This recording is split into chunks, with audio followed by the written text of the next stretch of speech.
Zapier AI tutorial, Zapier AI chatbot. Hello everyone, welcome back to another video. I hope you all are doing great and are having an amazing day. In this video, I'm going to be talking to you about Zapier's AI chatbot, okay?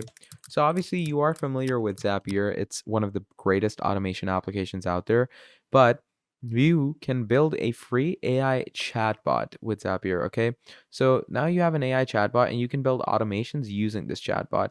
And if you have an account, you can try it absolutely for free. So you can create custom AI chatbots and take action with built-in automation where no coding is required. Okay, so you're going to try it for free. It's easy to build. You can connect and control your data and actually match your brand. And what happens is you can build a custom AI by telling it what to do. You can name your chatbot, add a custom greeting, and give it a role. And then you can connect your knowledge sources for greater automation, securely share your chatbot.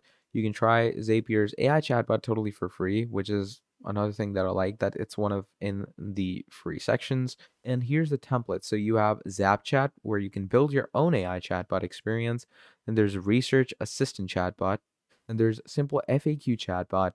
There's more templates of chatbots as well. But it's pretty easy to try it. All you need is a free Zapier account, and it's going to give you the chatbot right in front of you. So that's Zapier AI chatbot. Thank you for watching, and I'll see all of you next time. Goodbye.